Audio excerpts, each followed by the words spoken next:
이 일어나 아버지께로 어서 와 돌아오라. 회개도 기독교 신앙에 있어서 매우 중요한 개념 중의 하나이다. 오래전이다. 내가 중학교에 다닐 때에 감리교회를 다니는 친구를 따라 우리 집과 가까운 감리교회 저녁 집회에 가본 적이 있다. 목사님이었는지 장로님이었는지는 모르겠는데 단에 선 사람이 기도합시다. 라는 말이 떨어지기 무섭게 갑자기 거기 모인 모든 신자들이 큰 소리로 기도하기 시작했는데 너무나 급작스런 분위기여서 나는 깜짝 놀랐다. 그냥 소리라기보다 고함치는 소리에 처음 보는 광경이라. 무릎을 꿇고 앉아 머리를 숙이고 기도하는 자세는 취하였으나 눈을 뜨고 주변을 두리번거리며 살펴보게 되었다. 일부러 눈을 뜨고 있었다기보다는 눈이 감기지를 않았다. 고함도 모자라는지 마룻바닥과 자신의 가슴을 손바닥이나 주먹으로 치면서 하는 소위 통성기도라는 것을 그때 처음 봤다. 그 소란한 분위기에서 들리는 소리는 주여, 용서, 회개 등과 같은 단어들이었다. 그때 너무 생소한 장면이어서 그랬는지는 몰라도 오래전의 일이지만 나에게는 지금까지도 기억되는 일이다. 하기야 시편을 읽어보면 부르짖음의 신앙 고백이나 기도하는 내용들이 많이 있기는 하다. 많은 사람 특히 기독교인들이 자신의 죄책을 해결하기 위하여 부단한 노력을 한다. 그것을 기독교에서는 회개라고 한다. 회개의 의미는 죄나 잘못을 뉘우치고 마음을 고쳐먹는 것을 말한다. 앞에서 논하기를 생명을 방해하는 근본적인 죄는 예수님을 믿지 않는 것이며 그리스도 없이 사는 것이 죄라고 했다. 그 외 도덕과 관련된 죄를 파생된 죄라고 했다. 죄의 정의가 달라지면 회개의 정의도 달라진다. 예수님께서 공생애에 드시기 전 예수님의 오심을 예비하는 사역자로서의 세상에 경종을 울리는 침례 요한의 외침이 있었다. 침례 요한의 외침을 들은 많은 사람들이 그의 말에 귀를 기울이고 찔림을 받아 침례를 받기도 했다. 회개하라 천국이 가까이 왔느니라 하였으니 마찬가지로 예수님께서도 사탄의 시험을 물리치신 후 공생애에 드시는 초반에 말씀의 일성도 요한의 외침과 일치한다. 이때부터 예수께서 비로소 전파하여 이르시되 회개하라 천국이 가까이 왔느니라 하시더라. 그러나 요한의 외침과 예수님의 일성은 차이가 있음을 알게 된다. 요한은 예수님을 가리켜 한 말로 예수님이 나타나실 때가 임박했으니 회개하라고 외쳤다면 예수님은 자신을 두고 하신 말씀이라는 것에서 그렇다. 그러나 모두 예수님을 주목하라라는 말씀이라는 것은 분명하다. 사실 천국은 하나님이 우리와 함께 계시는 곳이라면 그곳이 천국이며 하나님의 나라이다. 그러므로 회개하라 천국이 가까이 있느니 라는 말씀은 예수 그리스도가 어떤 분인지를 알라. 그리고 곧 그분이 세상에 나타나실 때가 가까이 있으니 그분을 영접하라는 강력한 권고임을 알 수 있다. 그런데 그분의 세상은 국경이 있고 세속적 권력의 통치자가 있고 지배하는 관리가 있는 세상 나라들의 그것과는 사뭇 다르다. 너희 안에 있는 하나님의 나라는 우리가 예수님을 마음에 영접할 때에만이 내면 세계에서 이루어지는 나라임을 말씀하신 것이라고 볼 수 있다.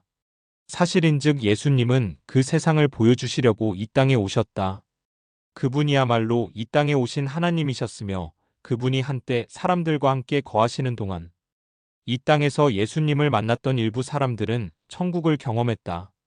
그러므로 요한과 주님께서 하신 말씀에 회개하라는 권고는 세상으로부터 하나님께로 돌아서라는 외침이다. 물론 회개는 나의 도덕적 죄된 행위나 습성을 반성하고 돌이키는 것도 포함되어야 한다. 그러나 하나님을 믿지 않는 것이 죄라고 했을 때 회개는 하나님께로 나의 마음의 방향을 옮기는 것이며 믿음을 향해 가는 것을 의미한다. 이 회개의 신뢰를 아주 잘 말씀해 주신 것이 소위 탕자의 비유이다. 비유의 말씀은 누가복음 15장에 나온다. 어떤 사람에게 두 아들이 있었다. 그중 둘째 아들이 아버지에게 아버지의 재산 중 상속받을 자신의 묵을 미리 나눠달라고 요구했다. 그래서 아버지는 아들들 각각에게 살림을 나누어 주었다. 그 후 며칠이 못되어 둘째 아들이 재물을 다 모아가지고 먼 나라로 가서 거기서 방탕한 생활로 그 재산을 허비하였다. 엎친 데 덮쳤다고 그 나라에 크게 흉년이 들어 그도 궁핍하기가 말할 수 없게 되었다. 그는 돼지를 치는 목동이 되었지만 먹을 것이 없어 돼지먹이인 쥐엄 열매를 먹고자 했으나 이마저도 주는 사람이 없었다. 이때 아버지와 아버지 집이 생각났다. 아버지 집에는 양식이 풍족하여 이렇게 굶지는 않을 것인데 나는 여기서 굶어 죽을 신세가 되었구나 하고 한탄했다. 아버지께로 돌아가자니 차마 염치가 없어서 용기가 나지 않았다. 그러나 아버지께로 돌아간다면 아버지의 아들로서가 아니라 품꾼으로라도 아버지 집에만 가면 살 수 있을 것 같았다. 그래서 국리 끝에 염치 불구하고 아버지께로 돌아가기로 결심했다. 내가 일어나 아버지께 가서 이르기를 아버지여 내가 하늘과 아버지께 죄를 얻었사오니 지금부터는 아버지의 아들이라 일컬음을 감당치 못하겠나이다. 나를 품꾼의 하나로 보소서 하리라 하고 이에 일어나서 아버지께로 돌아가니라. 여기서 그가 아버지를 떠나고 아버지를 상심하게 한 것이 아버지께 얻은 죄라면 아버지께로 다시 돌아가는 것이 회개이다. 만감이 교차되는 마음으로 막상 그가 집에 돌아왔을 때 아버지는 그의 행위에 대하여 조금의 나무람도 없이 모든 허물을 덮고 오히려 큰 잔치를 베풀어 아버지와 아들로서의 관계를 회복시켰다. 아버지 집에는 그 무엇보다 아버지가 계시다. 아버지 집에 아버지가 계시지 않다고 하면 아버지 집으로 돌아갈 이유가 없는 것이다. 아버지 집에는 아들에게 필요한 모든 것이 있다. 그것이 비단 먹을 것과 옷과 같은 물질만 채워지는 것은 아닐 것이다. 아들에게 정말로 필요한 것은 아버지인 것이다. 아버지야말로 이유를 묻지 않고 그가 필요로 하는 모든 것을 제공하실 수 있는 분이기 때문이다. 험한 인생길에 헤매지 말고 그런 아버지께로 돌아오라는 간절한 호소가 위의 비유가 갖는 본래의 의미라 하겠다. 그런 의미에서 회개하라는 요한의 외침이 맞닿아 있다는 것을 알 수 있다. 그러므로 회개는 하나님께로 돌아가는 것이다. 아무리 도덕적 죄책을 후회하고 다시는 그런 죄를 짓지 않기로 결심한다고 해서 문제가 해결되는 것은 아니다. 그것으로 도덕적으로는 남다른 삶을 살 수 있다고는 할 수 있을지 몰라도 믿음에는 닿아 있지 않기 때문이다. 위의 비유에서처럼 아버지께로 돌아갔더니 모든 허물은 기억에도 없었던 것이다. 아버지에 대한 아들의 쾌섬함도 아버지의 속을 무척이나 썩인 일도 재물의 탕진도 기억되지 않았다. 오로지 아들이 돌아오기만을 초조히 기다렸던 아버지이다. 아직도 상거가 먼데 아버지가 저를 보고 측은히 여겨 달려가 목을 안고 입을 맞추니 이 말씀이 이 이야기의 절정을 이룬다. 아버지의 마음이 고스란히 담겨 있음을 유추할 수 있기 때문이다. 아버지는 아들이 집을 나갈 때부터 아들이 다시 돌아올 것을 기다리고 있었던 것이다. 아들의 특성을 너무도 잘 알았던 아버지는 아들이 있는 돈을 다 까먹고 엄청난 고생을 할 것도 알고 있었을 것이다. 이제나 저제나 혹시 아들이 돌아오지 않을까 하고 매일 이마에 손을 얹고 동구밖을 바라보고 있는 아버지를 상상하게 한다. 그렇게 기다리던 어느 날 아니나 다를까 웬 거지 같은 초라한 행의 사람이 힘없는 걸음으로 마을 어귀로 오는 것이 아버지의 눈에 들어왔다. 다른 이웃 사람들은 몰라봤을지라도 아버지는 그가 그토록 기다리던 둘째 아들인 것을 금방 알아봤다. 어째서 아버지만은 그를 멀리서도 알아봤을까? 아버지만 알아보는 아들의 특색 있는 걸음걸이를 봤을 것이고 초라한 모습은 이미 예견되었던 행색이었기에 그 아들을 한눈에 알아보지 않았을까? 그 아들을 알아본 순간 아직도 거리가 먼데 아버지는 달려나갔다. 우리 표현으로 하면 아마 버선발로 뛰어나갔다라고 표현했을 것이다.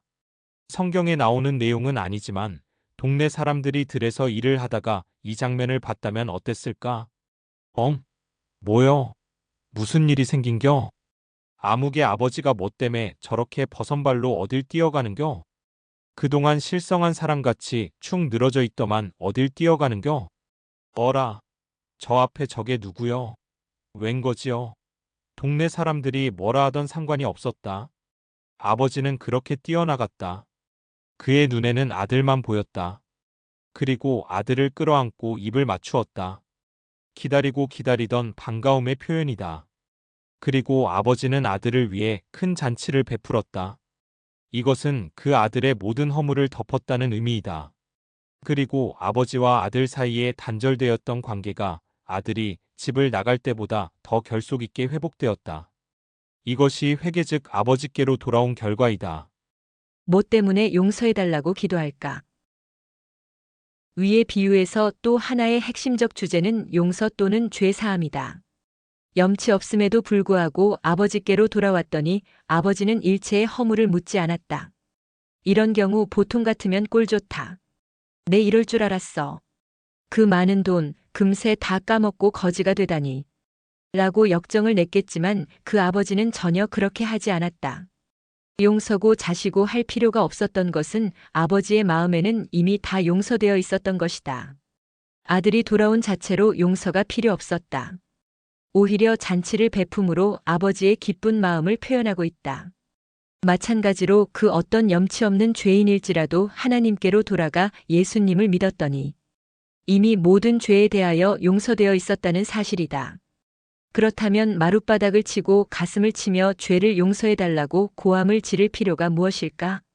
더욱이 그것이 도덕적 허물의 죄라면 이미 용서되어 있는 죄를 용서해달라고 고함을 치고 기도할 때마다 부르짖는다면 얼마나 우스꽝스런 일이 될까?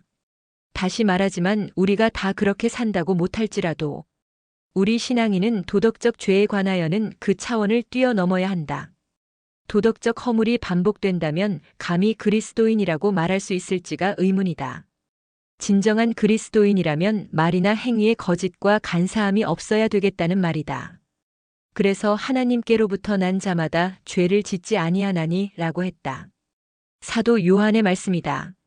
진정한 그리스도인은 죄를 짓지 않는다는 말이다. 그러지라도 우리는 이 세상에 살면서 크든 작든 다양한 죄의 영향 아래 살고 있다. 그래서 마음의 양심으로나 때로는 말과 행위로도 죄를 접하고 산다. 그래도 나에게 미움과 질투와 시기와 다툼이 있다면 내 마음에 예수님이 계시지 않음의 증거로 삼을 것이다. 오호라 나는 곤고한 사람이로다 이 사망의 몸에서 누가 나를 건져내랴 사도 바울의 절규이다. 그러므로 우리에게는 스스로 돌아보아 자신에게 허물이 발견될 때마다 하나님께로 돌아가려는 의지가 필요하다. 죄가 있다면 그리스도인답지 못하게 산 것을 반성하고 돌이켜 하나님께로 돌아가야 한다. 이것이 회개하라는 권면이다. 우리가 주님으로부터 받아야 할 용서는 그동안 진정으로 예수님을 믿지 못하고 있음의 죄를 용서해 달라는 기도가 필요한 것이다. 이것이 진정한 회개의 기도이며 믿음으로 향해 가는 기도가 될 것이다. 이렇게 이미 용서되어 있는 허물을 깨닫고 나면 주님이 주시는 은혜가 무엇이지 알게 될 것이다. 율법이 들어온 것은 법죄를 더하게 하려 함이라. 그러나 죄가 더한 곳에 은혜가 더욱 넘쳤나니 은혜를 키우기 위해 죄를 더 많이 짓자는 말씀이 결코 아니다. 사랑의 계명을 우리에게 주신 것은 우리의 죄를 더욱 선명하게 깨닫게 함이다. 선명함이란 청명한 밤하늘의 별빛 아래 가는 실바람에 떠는 잎새를 보고도 부끄러워할 죄의 깨달음이다. 아주 사소한 것으로도 깨달은 죄가 많다면 용서된 죄 또한 많다는 것이다. 용서받기 위하여 계명의 문구에서 죄를 찾으려는 것보다 그 속에 담긴 하나님의 뜻을 알고 하나님을 바라봐야 한다. 그래야 율법은 더욱 선명해지고 죄도 더욱 선명해진다. 그럴 때 용서받음의 은혜가 넘쳐나게 된다는 말씀이다. 그 은혜가 바로 이미 용서받은 죄이기 때문이다.